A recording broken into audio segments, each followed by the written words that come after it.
بسم اللہ الرحمن الرحیم رب اشرح لی صدری ویسر لی امری واحلل عقدۃ من لسانی یفقہوا قولی۔ حضرت ثوبان رضی اللہ تعالیٰ عنہ فرماتے ہیں کہ ہم نے لوگوں کو یہ معلوم کرنا چاہا کہ کون مال نفع بخش ہے تاکہ اسے اختیار کریں۔ آپ نے فرمایا سب سے نفع بخش چیز یہ ہے کہ جس کی زبان ذکر کرنے والی ہو، زبان شکر کرنے والا ہو، دل ایسی ایماندار بیوی ہو جو اس کے دین پر مدد کرنے والی ہو۔ آپ صلی اللہ علیہ وآلہ وسلم نے 3 نفع بخش چیزوں کو بیان کیا ہے۔ وہ زبان جو خوف خدا کو یاد کرنے والی ہو، یعنی ہر وقت خدا کی یاد میں لگی ہو اور اس سے رطب اللسان ہو، مطلب یہ ہے کہ ہر وقت خدا کی یاد میں، کبھی نماز میں، کبھی تلاوت میں، کبھی درود میں، کبھی استغفار میں، بازار میں ہو تو خدا کا ذکر جب دیکھو زبانیں یاد خدا میں لگتی رہتی ہیں۔ اس کی بڑی فضیلت ہے، اللہ کے اولیاء اور مقرب بندے اور اہل جنت کی پہچان ہے۔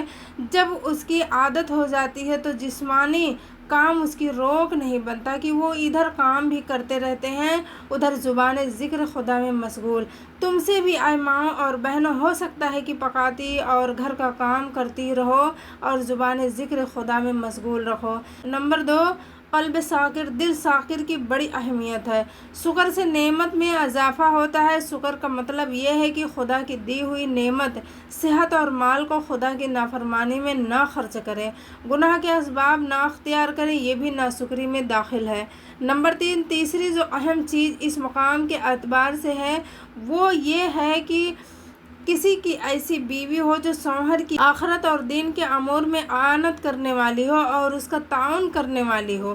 مثلا شوہر جماعت میں جائے، دین کا کام کرے، مدرسہ میں پڑھائے تو وہ اس کے مقابلے میں دنیا کی جانب مالی فائدہ دیکھ کر نہ اکسائے اور اسے نہ کہے کہ اس میں مالی پریشانی ہوتی ہے، چھوڑ کر دنیا کا کوئی کام کرو۔ بہت سی عورتوں کو دیکھا گیا ہے کہ شوہر مدرسے میں مدرس تھا، کم تنخواہ ملتی تھی تو اسے چھڑا کر دوسرے دینوی کام میں لگوا دیا تاکہ زیادہ تنخواہ، زیادہ مال ملے، مثلا دکانداری میں یا باہر۔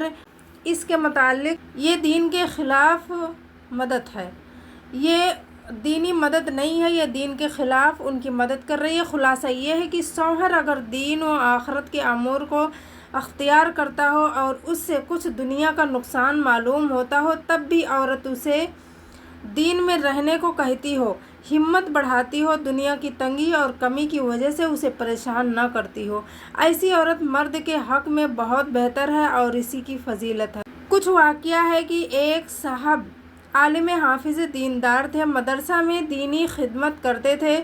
شادی کے بعد عورت نے کہا اس قلیل تنخواہ میں کیا ہوگا، فلانی عورت کو دیکھو کس طرح عیش و عشرت کے ساتھ رہتی ہے، فلاں گھر کو دیکھو کس قدر فروانی ہے، فلاں کو دیکھو تجارت یا دکانداری یا باہر ملک میں کام کرنے کی وجہ سے کس قدر خوشحال ہے، کس قدر رکھا ہے، کس قدر کھانے پینے اور اسباب کی راحت ہے۔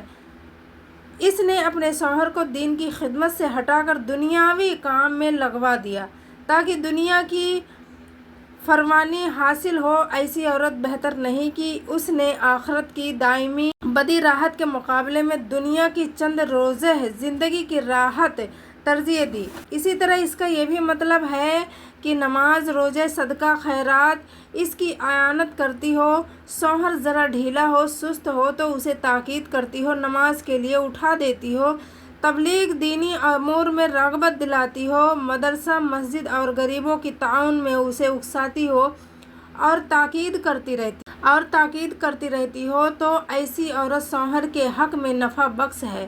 اس عورت کی وجہ سے اس کی آخرت بن رہی ہے، جس کی وجہ سے اس کا ثواب اس عورت کو بھی ملتا ہے، نیکی پر ابھارنے والے کو بھی نیکی کرنے والے کی طرح ثواب ملتا ہے۔ لیکن یہاں بڑی خوش نصیب کی بات یہ ہے وہ عورت جو اپنے شوہر کو دین پر، عبادت پر مدد کرے، نمازوں کو تاک ہو یا سست ہو تو نمازوں کی پابندی کی ترغیب دے، نمازوں کا ترک ہو یا سست ہو تو نمازوں کی پابندی کی ترغیب دیتی ہو، اس کے کپڑے پاک صاف رکھتی ہو، وضو اور غسل کا انتظام کر دیتی ہو تاکہ وقت پر سکون سے نماز پڑھ لے۔ ایسی عورت ایسی عورت شوہر کے لیے بھی جنت کا باعث ہے۔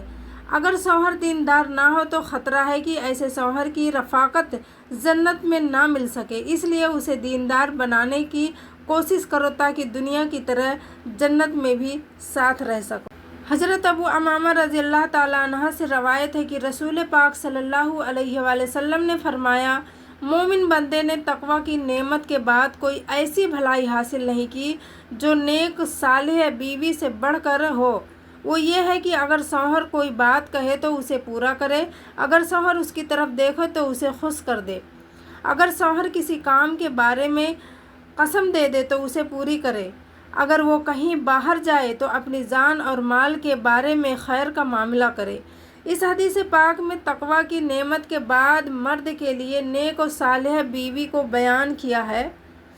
واقعہ متقی و پرہیزگار کو نیک، اگر شوہر کسی کام کے بارے میں قسم دے دے تو اسے پوری کرے، اگر وہ کہیں باہر جائے تو اسے اپنی جان اور مال کے بارے میں خیر کا معاملہ کرے۔ اس حدیث پاک میں تقوی کی نعمت کے بعد مرد کے لیے نیک صالح بیوی کو بیان کیا ہے۔ واقعہ متقی و پرہیزگار کو نیک بیوی مل جائے تو نور علی نور، دونوں جنتی زندگی جنت نظیر ہو جائے گی۔ نیک بیوی کی چند علامتیں بیان کی گئی ہے۔ نمبر 1، شوہر دیکھے تو خوش کر دے نیک بیوی کی بہت ہی اہم علامت ہے۔ مطلب اس کا یہ ہے کہ اپنا رنگ ڈھنگ، صفائی ستھرائی شوہر کی مرضی کے مطابق رکھے کہ دیکھے تو اس کا دل خوش ہو جائے۔ خندہ پیشانی، چہرے کی مسکراہٹ سے اس کے ساتھ پیش آئے، ایسا نہیں کہ گھر میں مرد آیا کہ بس منہ پھلانا شروع کر دیا یا تکلیف کا اظہار کر کے اس کو پریشان کر دیا، نہ ایسا کہ میلی کچیلی گندی پھر رہی ہے۔ شوہر نے دیکھا تو اس کا دل کڑ گیا۔ اچھے عمدہ کپڑے، نظافت اور صفائی کے سامان شوہر نے دیکھا تو اس کا دل کڑ گیا۔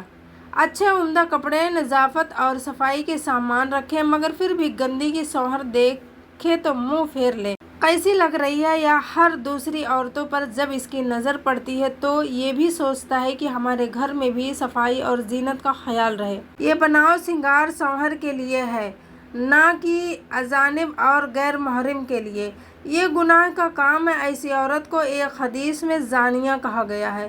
یہ لوگوں کو کم از کم آنکھ اور دل کے زنا کی دعوت دیتی ہے، لوگوں کو اپنی جانب مائل کرتی ہے۔ کم از کم یہ تو سوچتی ہی ہے کہ عورتوں کو اگر کوئی مرد دیکھے تو حیرت اور تعجب میں پڑ جائے اور تعریف کرے، کیسی بری بات ہے۔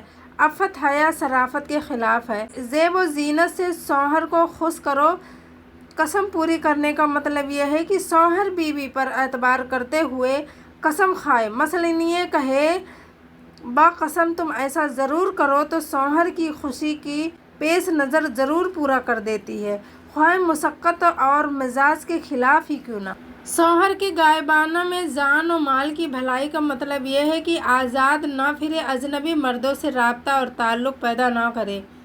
بعض عورتوں کو دیکھا گیا ہے کہ شوہر کی عدم موجودگی میں بے پردہ یا پردے ہی سے آزادانہ پھرتی رہتی ہیں، اجنبی مردوں سے گفتگو میں جھجک محسوس نہیں کرتی۔ مال کی بھلائی کا مطلب یہ ہے کہ بے جا اسراف سے مال نہ لٹاتی ہو، سامان کی حفاظت سے خرچ کرتی ہو۔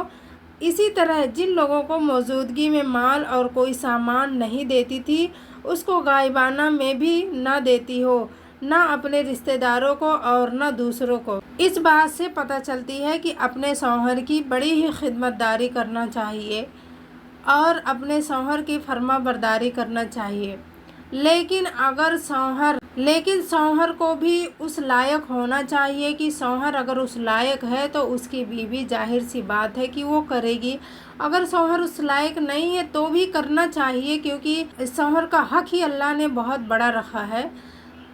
کوئی مرد ہوتے ہیں جو غصیلے ہوتے ہیں، ان کے ارد گرد بھی چلے جاؤ تو بہت بھڑک جاتے ہیں، تو ایسے شوہروں کو چاہیے کہ اپنی بیوی سے بھی نرمی سے پیش آئیں اور اپنے بیوی کی کیئر کریں اور ان کی دیکھ ریکھ کریں اور ان کو سمجھنے کی، سب سے زیادہ ان کو سمجھنے کی کوشش کریں۔ پھر ملیں گے ایک نئے ٹاپک کے ساتھ۔ السلام علیکم۔